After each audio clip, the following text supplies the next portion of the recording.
बिस्मिल्लाहिर्रहमानिर्रहीम। First class अस्सलाम वालेकुम डियर स्टूडेंट। आज हमारा टॉपिक जो है वो इंक्रीज़ इन फूड प्रोडक्शन पे हमारी जो मेन हेडिंग चल रही थी biology in the service of man kind कि बायोलॉजी जो है वो किस तरह इंसान की खिदमत में जो है अपना अमल पैरा कर रही है। तो उसमें हमने ना एक मेन हेडिंग कल देखी थी increase in the food production कि हम लोग जो है वो खुराक को किस तरह से बढ़ा सकते हैं। उसमें मैंने आपको 3-4 मेथड कल बताए थे। पहला तरीका मैंने आपको बताया था जेनेटिक इंजीनियरिंग के ज़रिए हम लोग वैराइटीज़ जो हैं वो चाहे वो गंदम की थी, चावल की थी, कपास की थी, मकाई की थी, या इसी तरह जानवरों की जो वैराइटीज़ हैं जिसमें मैंने आपको चिकन का बताया था, ब्रायलर मुर्गे के बारे में मैंने ये सारी बातें डिस्कस की थी। तो ये मैंने बताया था एक मेथड जेनेटिक इंजीनियरिंग का। दूसरा मैंने आपको बताया था बायोलॉजिकल कंट्रोल। तीसरा मैंने आपको बताया था केमिकल कंट्रोल। और उसके बाद हमने एक टर्म जो है वो देखी थी IDM या इंटीग्रेटेड डिजीज़ मैनेजमेंट। तो स्टूडेंट आज हम लोग उससे नेक्स्ट मूव करने जा रहे हैं और टॉपिक आज हमारा इंक्रीज़ इन फूड प्रोडक्शन जो है आपकी पंजाब टेक्स्ट बुक बोर्ड के मुताबिक जो है इंशाल्लाह आज इसको ख़त्म करेंगे। तो आज की जो हमारी हेडिंग है वो हमारे पास है जी हाइड्रोपोनिक कल्चर टेक्निक। तो सबसे पहले मैं आपको हाइड्रोपोनिक का लफ्ज़ी मतलब हाइड्रोपोनिक का जो वर्ड है ये रिप्रेजेंट करता है वाटर को, यानी हाइड्रो मीन यहाँ पे वाटर, और उसके बाद कल्चर का मतलब होता है ग्रो करवाना, यानी ये वो टेक्निक है जिसमें हम पानी की मौजूदगी में कोई चीज़ ग्रो करवाएंगे। तो ये हमने देखना है। अब सबसे पहले मैं आपको ये बताता चलूँ कि हाइड्रोपोनिक कल्चर टेक्निक है क्या। याद रखिए स्टूडेंट ये एक रिसेंट टेक्निक है, बिल्कुल हाल ही में इसको जो है वो बायोलॉजी ने इंट्रोड्यूस करवाया। और इस टेक्निक का टारगेट क्या है? इस टेक्निक का जो मेजर टारगेट है वो ये है कि हम लोग इस टेक्निक के ज़रिए ये चीज़ चेक कर सकते हैं कि पौधे को किस न्यूट्रिएंट की ज़रूरत है या किस न्यूट्रिएंट की जो है वो ज़रूरत नहीं है। अब क्वेश्चन ये है कि हम पौधे के न्यूट्रिएंट्स को चेक करने जा रहे हैं कि कौन से न्यूट्रिएंट की पौधे को ज़रूरत है, कौन से न्यूट्रिएंट की पौधे को ज़रूरत नहीं है। हम मिट्टी के अंदर ऐसा क्यों नहीं कर सकते? हालांकि प्लांट्स तो हम लोग ग्रो करवाते हैं मिट्टी के अंदर। उसकी लॉजिक मैं आपको बताता चलूँ क्योंकि साइल जो है ना, मिट्टी जो है वो एक कम्प्लेक्स मीडियम है और इस मिट्टी के अंदर आपको पता ही नहीं चलेगा कि हम कौन सा न्यूट्रिएंट जो है पौधे को दें या उससे पौधे की ग्रोथ होगी या फिर किस न्यूट्रिएंट की कमी की वजह से पौधे की ग्रोथ जो है वो कम हो रही है। वजह क्या है? क्योंकि मिट्टी के अंदर बहुत सारे न्यूट्रिएंट्स जो है वो पहले से मौजूद हैं। साइल इज़ अ कम्प्लेक्स मीडियम। अगर हम उसमें खुद से कोई न्यूट्रिएंट फॉर एग्जाम्पल ऐड भी करते हैं तो हमें ये नहीं पता चलता कि हमारे न्यूट्रिएंट देने से पौधे की ग्रोथ बढ़ी है या फिर मिट्टी के अंदर कोई न्यूट्रिएंट जो है वो पहले से मौजूद था जिसकी वजह से उसकी ग्रोथ जो है वो बेहतर हो गई है। तो इस वजह से साइंटिस्ट जो है, बायोलॉजिस्ट जो है वो एक रिसेंट टेक्निक उन्होंने मुतारिफ करवाई जिसका नाम इन्होंने रखा हाइड्रोपोनिक कल्चर टेक्निक। इसमें स्टूडेंट याद रखिएगा इस टेक्निक के अंदर हम लोग अपने प्लांट्स को जो है वो ग्रो करते हैं एरिएटेड वाटर के अंदर। हम लोग हवादार पानी, एरिएटेड वाटर का मतलब मैं आपको यहाँ पे क्लियर करता चलूँ, ऐसा पानी जिसमें ऑक्सीजन मौजूद हो। तो हम लोग ऑक्सीजन वाले पानी के अंदर क्या करेंगे, हम प्लांट्स को जो है वो ग्रो करवाएंगे और प्लांट्स को ग्रो करवाने के बाद हम अपनी मर्जी के न्यूट्रिएंट्स बारी बारी दे के चेक करेंगे कि किस न्यूट्रिएंट से पौधे की ग्रोथ में इजाफा हो रहा है या किस न्यूट्रिएंट की कमी की वजह से पौधे की ग्रोथ में जो है वो कमी वाक़ई हो रही है। तो ये टेक्निक आज हम लोग पढ़ने जा रहे हैं। तो आइए जी सबसे पहले हम लोग इसकी डिफाइन करते हैं।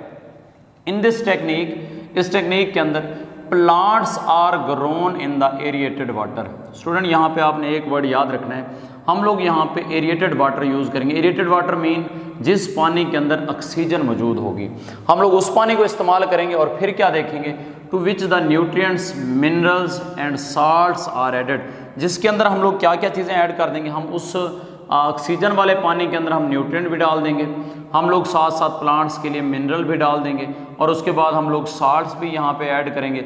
और ये सारा कुछ हमने ऐड करने के बाद हमने प्लांट्स को उस पानी के अंदर, उस एरिएटेड वाटर के अंदर हमने जो है वो ग्रो करवाना है। तो यहाँ पे मैंने लिखा कि ये वो टेक्निक है जिसमें प्लांट्स को हम ग्रो करवाते हैं एरिएटेड वाटर के अंदर, हवादार पानी के अंदर या जिस पानी के अंदर क्या मौजूद हो, ऑक्सीजन जो है मौजूद हो। और साथ साथ हम लोग उस पानी के अंदर क्या ऐड करेंगे, हम कुछ न्यूट्रिएंट डाल देंगे, मिनरल्स डाल देंगे और साथ साथ हम लोग साल्ट डाल देंगे। अब आते हैं इसका बेनिफिट हमें क्या है, हमें हाइड्रोपोनिक कल्चर टेक्निक हमें बेनिफिट क्या देगी। हाइड्रोपोनिक कल्चर टेक्निक जो है हमें इस चीज़ का बेनिफिट देगी कि हम लोग इस टेक्निक की मदद से टेस्ट कर सकते हैं। This technique is use to test, हम लोग इसकी मदद से टेस्ट कर सकते हैं। किस चीज़ का हमने टेस्ट करना है, whether the certain nutrient is essential, कि कौन सा न्यूट्रिएंट जो है वो ज़रूरी है फॉर प्लांट आर नॉट, और कौन सा जो है वो ज़रूरी नहीं है। यानी हम लोग इस टेक्निक को क्यों इस्तेमाल करें, इस बात को देखने के लिए कि पौधों के लिए किस न्यूट्रिएंट की ज़रूरत है और कौन सा न्यूट्रिएंट जो है वो अगर ना हो तो तब भी प्लांट जो है वो ग्रो कर सकते हैं। तो ये हमारे पास एडवांटेज। उसके बाद मैंने यहाँ पे एक हेडिंग दी है साइल की, और मैंने साइल के हवाले से आपको पहले भी बता दिया कि साइल जो है, मट्टी जो है वो एक कम्प्लेक्स मीडियम है। अब कम्प्लेक्स मीडियम का मतलब क्या है कि मट्टी के अंदर तो पहले ही बहुत सारे न्यूट्रिएंट मौजूद हैं, तो हमें कैसे पता चलेगा कि प्लांट को किस न्यूट्रिएंट की ज़रूरत है या किस न्यूट्रिएंट की कमी की वजह से पौधा जो है वो सही तरह से ग्रो नहीं कर रहा। तो यहाँ पे लिखा हुआ है so we can not conduct experiment. याद रखिएगा स्टूडेंट, उसने ये बोला है कि हमारी जो मट्टी है वो एक कम्प्लेक्स मीडियम है, और इसी वजह से हम लोग उस मट्टी के अंदर हम एक्सपेरिमेंट्स को जो है वो कंडक्ट नहीं कर सकते, हम एक्सपेरिमेंट परफॉर्म नहीं कर सकते, और न्यूट्रिएंट्स को जो है हम लोग, या न्यूट्रिएंट्स की जो रिक्वायरमेंट्स है प्लांट के लिए, प्लांट की ग्रोथ के लिए, वो हम लोग बिल्कुल भी मट्टी के अंदर चेक नहीं कर सकते। तो मैं आपको यहाँ पे एक शार्ट से वे में बताता हूँ। फॉर एग्जाम्पल हम लोग ना साइल के अंदर एक प्लांट को जो है वो ग्रो करवा रहे हैं, तो इसमें हमने फॉर एग्जाम्पल कोई न्यूट्रिएंट दे दिया है, हमने 5-4 न्यूट्रिएंट इकट्ठे डाल दिए, मतलब नाइट्रोजन डाल दी मैंने, मैग्नीशियम डाल दी मैंने, इसी तरह जिंक डाल दी मैंने, आयरन डाल दी, कॉपर डाल दी, ये सारी चीज़ें मैंने, कॉपर वगैरह डाल दी, तो ये मैंने सारी चीज़ें जो है वो सल्फ़र वगैरह डाल दी, तो पौधे की जो ग्रोथ है ना वो एकदम से बढ़ेगी। अब मुझे मट्टी के अंदर ये नहीं समझ आई कि मैंने नाइट्रोजन डाला उसकी वजह से पौधे की ग्रोथ बढ़ी, मैंने मैग्नीशियम ऐड की उसकी वजह से पौधे की ग्रोथ बढ़ी, मैंने जिंक डाला शायद उसकी वजह से बढ़ी, या मैंने कॉपर डाला या सल्फ़र डाली, तो मुझे इस चीज़ का कोई पता नहीं चल रहा कि मैंने कौन सा न्यूट्रिएंट दिया जिसकी वजह से पौधे ने जो है वो ग्रोथ की।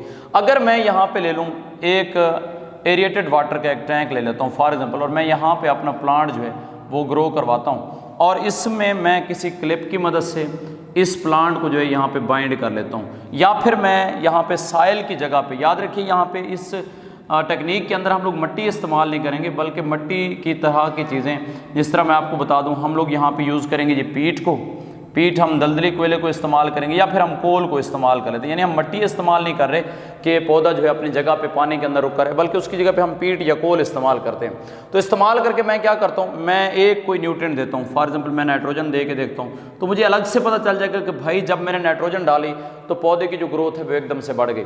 अच्छा, इसी तरह मैं मैग्नीशियम नहीं डालता इसके अंदर, तो मैं ये देखूंगा कि जब मैंने मैग्नीशियम को इस एरिएटेड वाटर के अंदर ऐड नहीं किया तो मेरे प्लांट्स के जो लीव्स हैं, पत्ते जो हैं वो बिल्कुल जो है वो येलो होना शुरू हो गए, मतलब वो पीले पड़ना शुरू हो गए। तो इससे मुझे समझ आ गई कि अगर मैं नाइट्रोजन देता हूँ तो पौधे की ग्रोथ में इजाफा होता है, लेकिन जैसे ही मैंने मैग्नीशियम नहीं दी प्लांट को तो मुझे ये पता चल गया कि मेरे प्लांट के जो लीव्स हैं वो किस तरह होना, वो येलो होना स्टार्ट हो गए। तो इस बात को चेक करने के लिए कि पौधे को किस न्यूट्रिएंट की ज़रूरत है या किस न्यूट्रिएंट की ज़रूरत नहीं है, तो साइंटिस्ट जो है वो एक टेक्निक लेके आए जिसका नाम है हाइड्रोपोनिक कल्चर टेक्निक। तो स्टूडेंट मेरे ख्याल में आपको इसका कंसेप्ट समझ आ गया होगा कि ये वो टेक्निक है जिसका काम सिर्फ इतना है कि इस टेक्निक में हम लोग ये चीज़ चेक करते हैं कि पौधे को किस न्यूट्रिएंट की ज़रूरत है और या फिर किस न्यूट्रिएंट की ज़रूरत नहीं है। और इसमें हम मट्टी क्यों नहीं इस्तेमाल कर रहे इस पूरी टेक्निक के अंदर, क्योंकि मट्टी के अंदर बहुत सारे न्यूट्रिएंट हैं और हमें इस बात का पता नहीं चलता कि कौन से न्यूट्रिएंट से पौधे को फ़ायदा हुआ या कौन से न्यूट्रिएंट से पौधे को कोई फ़ायदा नहीं हुआ।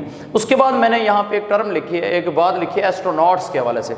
एस्ट्रोनॉट्स याद रखिएगा खलाबाजों को बोलते हैं, मतलब वो लोग जो खला के अंदर जो है वो सफ़र करते हैं, खलाबाज लोग, हम उनको एस्ट्रोनॉट्स बोलते हैं। तो एस्ट्रोनॉट्स क्या करते हैं, इस हाइड्रोपोनिक कल्चर टेक्निक को जब वो खला के अंदर सफ़र करते हैं तो कई दिनों तक जो है उनको खला में रहना पड़ता है। तो वहाँ से वो ये तो नहीं कर सकते कि वो आएंगे और सब्ज़ी लेके जो है फिर जाएंगे और अपनी खुराक खाएंगे वहाँ पे।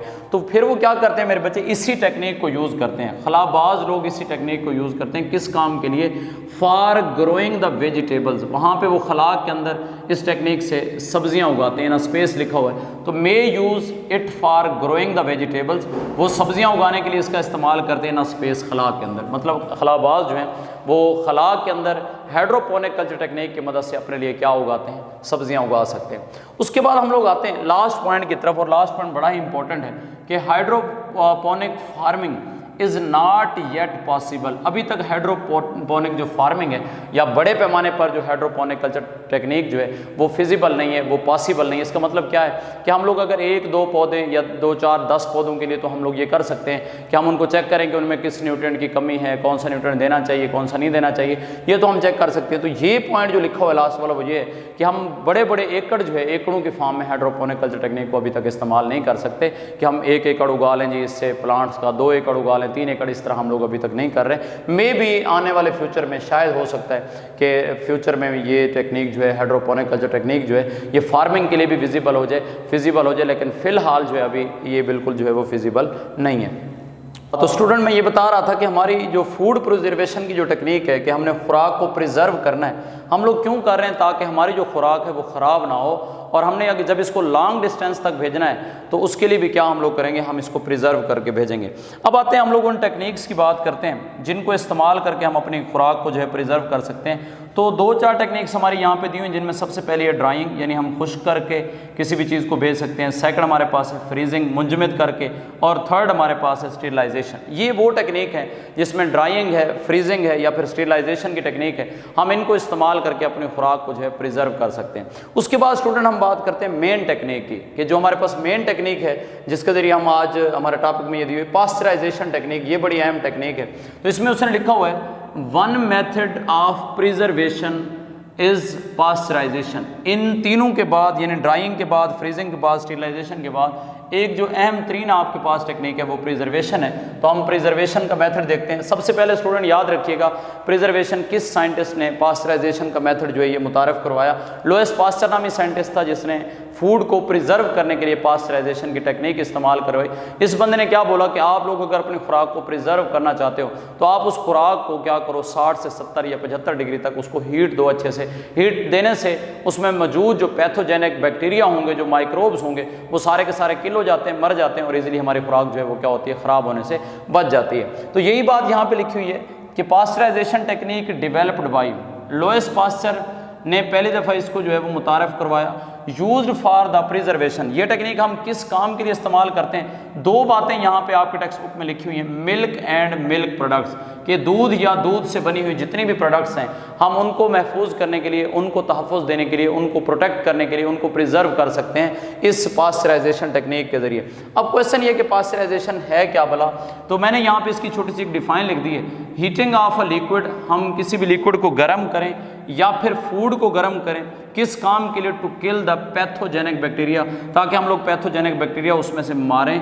To make it a safe for use, ताकि हमारे ये इस्तेमाल के लिए सेफ़ हो जाए, सही रहे, ख़राब ना हो। तो ये हमारे पास टेक्निक जो है स्टूडेंट वो क्या है, पास्चराइजेशन है।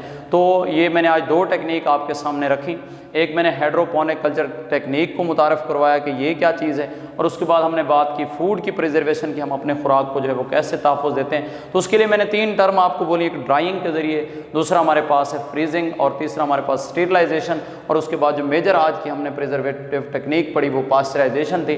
पास्चराइजेशन टेक्निक पे बाज़ दफ़ा शार्ट क्वेश्चन आ जाता है कि व्हाट इज़ द पास्चराइजेशन, और उससे जो बड़ा शार्ट क्वेश्चन, बड़ा इंपॉर्टेंट शार्ट क्वेश्चन है वो हमारे पास है जी हाइड्रोपोनिक कल्चर टेक्निक। कई दफ़ा फर्स्ट ईयर की डीजी खान बोर्ड में ये पेपर में आ चुकी है ये टेक्निक के what is hydroponic culture technique. तो स्टूडेंट इसको आपने अच्छे से ध्यान से देख लेना है, इसको अच्छे से याद कर लेना है। तो यहाँ तक हमारे पास आज जो है वो इंक्रीजिंग एंड फूड प्रोडक्शन का टॉपिक और उसकी प्रिजर्वेशन का टॉपिक जो है वो कंप्लीट हुआ। कल इंशाल्लाह हम बात करेंगे कम्बैटिंग डिजीज़, कि हम लोग बीइंग ए बायोलॉजिस्ट या बायोलॉजी की मदद से कैसे बीमारियों के खिलाफ जो है वो लड़ते हैं। तो आज के लिए इतना ही स्टूडेंट, अल्लाह हाफिज़, ज़िंदगी रही तो इंशाल्लाह फिर कल बात होगी।